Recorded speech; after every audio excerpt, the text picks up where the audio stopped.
Hello everybody! So a while ago I uploaded a video of me defeating the weekly Raiden Shogun boss with only Jean.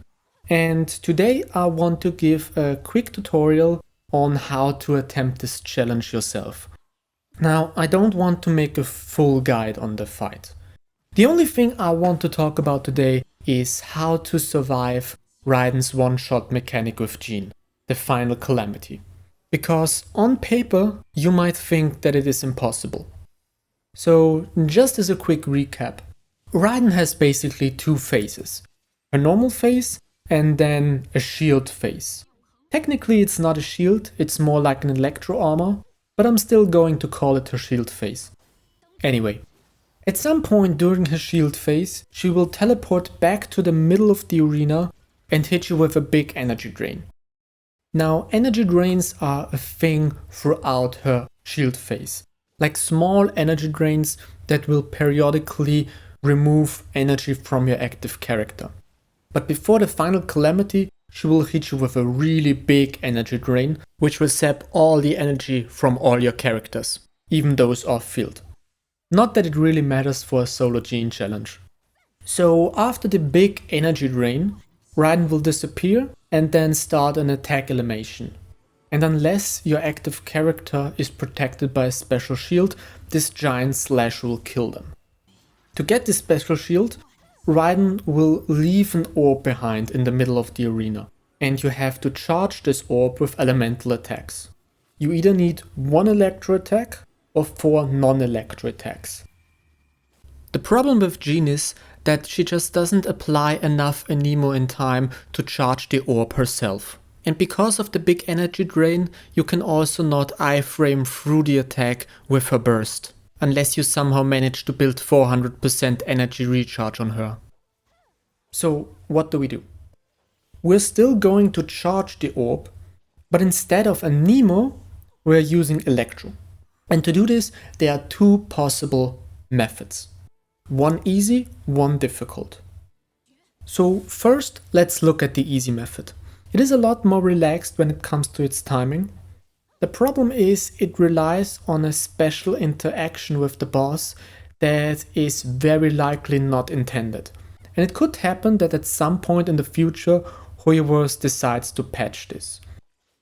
Anyway, the whole reason this even works is because when Raiden disappears, she only becomes invisible and can't be interacted with. The one exception to this is Jean's burst. If it expires on top of the invisible Raiden boss, it somehow still manages to apply Anemo to her, and the Anemo will swirl the electro armor, which we will use to charge the orb. There are 3 things that you need to get right for this method to work. First, you need to be able to anticipate when Raiden will teleport. Because you need to cast Jean's burst just as Raiden teleports. Raiden will do 4 to 5 slash attacks before she will teleport back to do the Final Calamity. 4 big slash attacks, 5 if she also does this short one.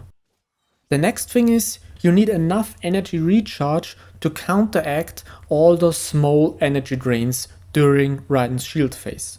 From my personal experience, you need at least 200%. But anything above that will make your life much easier.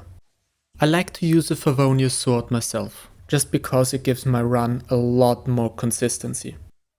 The third thing you have to get correct is Jean's burst placement. The only important thing is Raiden has to appear within the burst radius. If you manage to do these 3 things correctly, then you can just sit back and relax. Now on to the difficult method.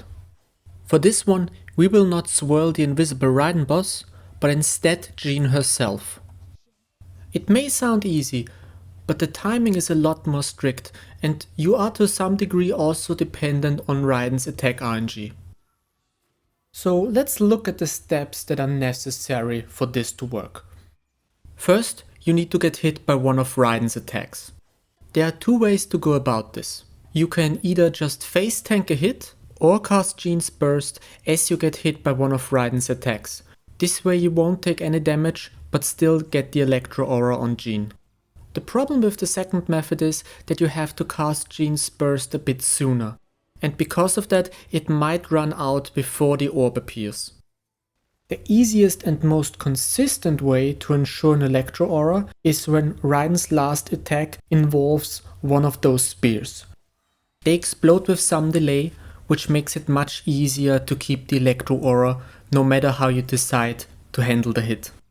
Then it's just like before. You have to anticipate when Raiden will teleport, run towards the middle. In this case you only have to make sure that Jean's burst is roughly near the orb. Then you cast Jean's burst, unless you've already done so to eat the hit. And then you run out of her burst to minimize the amount of self swirls. Now if everything goes correctly, Raiden will hit you with the energy drain, she will then disappear, and you will be left with the orb on the field, Jean's burst near it, and Jean with an Electro Aura. Then just run into her burst as close to the orb as possible and you should be able to swirl Electro onto the orb. And that's it for this short tutorial. I hope it provided some useful information to you. Thanks everybody so much for watching and have a good one.